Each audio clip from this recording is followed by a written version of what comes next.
Wakil Ketua Bia Warabas dan juga Pak Sekjen MUI yang selalu semangat, dan juga para pembicara di sini, pimpinan Basnas yang juga hadir, dan juga guru saya Pak Fasli Jalal yang selalu menginspirasi kita. Bapak sekalian, jadi Paul Romer itu pernah mengatakan, dia peraih Nobel tahun 2018. Dia mengatakan bahwa Endogenous Growth Theory, sebuah konsep yang kemudian membuat dia dapat Nobel itu, menunjukkan ekonomi yang akan semakin kuat ke depan itu adalah ekonomi yang berbasis pada kekuatan inovasi, kekuatan R&D. Jadi negara manapun akan menjadi negara yang memiliki ekonomi yang kuat kalau inovasinya kuat. Inovasi kuat kalau risetnya kuat. Nah, salah satu indikatornya adalah adanya Global Score Innovation Index. Jadi Global Score Innovation Index itu merupakan satu ukuran global yang kemudian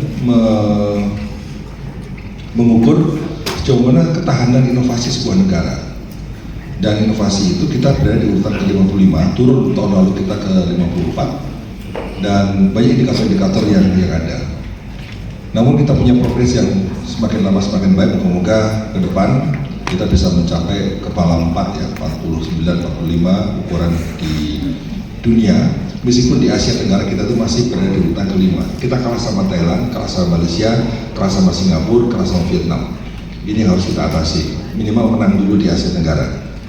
Nah, kalau kita lihat Global Score Innovation Index itu, ini kalau dikorelasi dengan GDP per kapita per tahun, ternyata juga menunjukkan korelasi positif.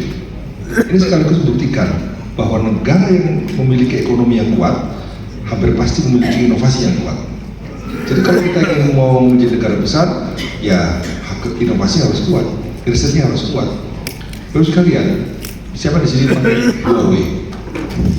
Huawei produk China? Saya pernah berkunjung ke Shenzhen di China. Huawei itu, bagus sekalian, Huawei itu memiliki pegawai 200.000 orang. Satu perusahaan, 200.000 orang. 54% itu tenaga R&D. Jadi 108.000 orang itu adalah peneliti. Bayangkan bagaimana kita akan melawan kekuatan Cina. Ini baru satu perusahaan, belum perusahaan-perusahaan lain.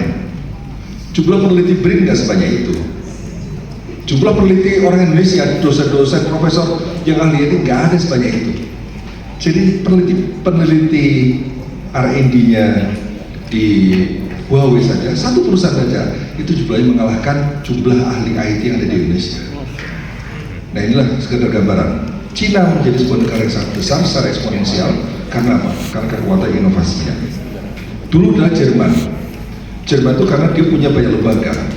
Ada yang disebut sebagai Max Planck Institute yang fokus pada riset dasar seperti genome editing. Sekarang itu gen itu sudah bisa diedit-edit, gen-gen yang bagus-bagus bisa tetap pertahankan, gen yang jelek-jelek bisa dihilangkan. Genome editing ini sebagai sebuah revolusi biologi. Revolusi biologi sekarang semakin berkembang lagi. Tidak hanya pada genome editing, tapi bagaimana pemanfaatan DNA untuk storage data. Sekarang Bapak Ibu sekalian nyimpen data di mana? Di HP. Ke depan nyimpen data di mana? Di DNA. Jadi kita nyimpen data di daun, nyimpen data di pohon pisang, nyimpen data di mana? Itu sekarang itu adalah bagian dari revolusi biologi. Jadi kekuatan biologi dan kekuatan IT ini sekarang sudah menyatu. Nah, begitu pula Leibniz, Institute yang applied. Ada juga Fraunhofer yang bagian fokus pada hilirisasi, termasuk MP3. Kalau sekarang dari musik, MP3 itu produk dari Jerman, itu hilirisasi dari sini. Di Belgia, Bapak Ibu suka pakai koper kan? Samsonite. Samsonite itu produk dari inovasi Leuven Catholic University di Belgia. Itu adalah hasil inovasi perguruan tinggi yang kemudian menjadi produk Samsonite menjadi koper dunia. Nah, jadi harus sekalian, banyak sekali inovasi-inovasi yang saat ini harus benar-benar kita dorong. Dan oleh karena itu, karena sekarang saya sebagai BRIN, maka saya harus bicara tentang BRIN. Kita harus bangun ekosistem. Jadi bagaimana innovation driven economy ini melalui BRIN, apa yang harus kita lakukan? Tentu infrastruktur harus kuat, dananya harus kuat, orang-orang yang harus kuat, kemudian juga kita punya tema-tema riset yang kondusif, yang melibatkan pemerintah, industri, kemudian masyarakat, dan juga perguruan tinggi. Masyarakat termasuk MUI adalah sebuah institusi yang ketika akan menerapkan fatwa, ini ada Ketua Komisi Fatwa, Gus Amin. Ini berbasis pada bagaimana mengkombinasikan kekuatan riset, basis riset, kemudian dikombinasikan dengan kekuatan dalil. Nah, itu akan menjadi perkawinan yang sangat kuat sekali ketika MUI kemudian ke depan akan mengedepankan aspek riset. Nah, tema yang saat ini populer yang kemudian menjadi prioritas Bapak Presiden adalah soal pangan, soal energi, soal kesehatan, dan lain sebagainya. Saya akan membahas satu saja karena waktu yang terbatas, soal pangan saja. Dan pangan saya fokus pada satu masalah yang disebut sebagai food loss and food waste. Ini tugas MUI, penting dalam hal isu food loss and food waste. Bapak sekalian, pada food loss and food waste, langsung pada slide. Cik, slide-nya slide food loss and food waste. Mana? Itu? Di mana sih? Di sana ya. Jadi food loss and food waste, ya, itu adalah sebuah kondisi di mana kita ini punya pangan yang tercecer, pangan yang terbuang. Jadi sepertiga pangan dunia itu adalah food loss and food waste. Food waste apa? Nah, ini kalau sekalian ada makan di meja nggak habis, itu food waste. Jadi sepertiga pangan dunia tergolong food loss and food waste. Nah, food loss apa? Kalau kita panen padi, maka pada panen itu padinya banyak tercecer, ya, itu food loss. Kemudian ada lagi transportasi, mengangkut, itu food loss. Kemudian yang ketiga, pada saat masuk gudang tercecer lagi, food loss. Nah, yang menjadi persoalan apa Ibu sekalian? Yang menjadi persoalan adalah negara mana yang memiliki kontribusi terbesar pada food loss and food waste. 2017-an itu nomor 1 adalah Arab Saudi, 400 kg per kapita per tahun. Nomor 2 adalah Indonesia, 300 sekian kilogram per kapita per tahun. Dua negara Islam adalah penyumbang terbesar food loss and food waste. Padahal kalau food loss and food waste kita atasi, itu bisa memberi makan sepertiga pangan dunia. Nah, sekarang Indonesia sudah mengalami kemajuan. Kalau tadi saya katakan 300 kg per kapita per tahun, saat ini sudah kurang lebih sekitar 115 sampai 184 kg per kapita per tahun. Kalau kita menyelamatkan food loss and food waste saja, maka artinya kita tuh sudah bisa memberi makan 61 sampai 125 juta orang. Jadi sebenarnya produksi pangan itu bisa, ketersediaan pangan itu bisa tercipta kalau kita tingkatkan produksi, ya, satu. Kemudian atau yang kedua adalah kita tekan food loss and food waste. Ya. Kalau food loss and food waste kita tekan, ya, katakanlah food loss and food waste itu berapa? Food loss beras kita itu 11%. Jadi kalau kita tekan dari 11% menjadi katakanlah 5%, berarti kita ada tambahan 6%. Melalui mekanisasi, ya, melalui berbagai aktivitas pengolahan panen, sehingga dengan teknologi itu kita bisa menghemat 6%. Menghemat 6% berarti nambah 6%. Nambah 6% dari 30 juta ton, lumayan ya, tambahan sekitar 1,8 juta ton. Itu hanya dari food loss, nggak perlu meningkatkan produksi. Syukur-syukur kalau produksi ditingkatkan, food loss ditekan, itu akan semakin bertambah. Oleh karena itu, Bapak sekalian, food loss and food waste ini contoh tahun berapa ini? 2015-an ya, Arab Saudi dan Indonesia. Ini penting buat MUI. Jadi kita harapkan MUI bisa nanti mendorong para mubalagh, para dai, para khotib. Ketika khotbah Jumat itu sudah mulai mengangkat isu food loss and food waste. Ini jelas ayatnya kan, bahwa kemubaziran itu adalah temannya syaitan. Jelas. Nah, sekarang kemubaziran itu sudah menjadi gaya hidup kita. Fakta datanya ada. Nah, jadi kalau khotib-khotib nanti di mimbar Jumat bicara dengan data, bicara dengan angka, itu kan akan meningkatkan literasi umat kita terhadap hasil riset, terhadap hasil inovasi. Oleh karena itu sekalian, disinilah Satu, revolusi teknologi yang kita lakukan untuk menekan food loss. Dua, perilaku kita sebagai konsumen harus dirubah dengan prinsip Nabi. Berhenti makan saat sudah kenyang, makan sebelum kenyang, makan saat kita lapar. Itu kan konsep yang sederhana, tapi itulah menggambarkan bagaimana kita mengurangi food loss and food waste. Jadi kalau kita hasil riset kemudian dikombinasikan dengan beberapa dalil-dalil yang nakli yang kuat, itu saya kira akan menjadi proses pembinaan umat yang sangat baik sekali.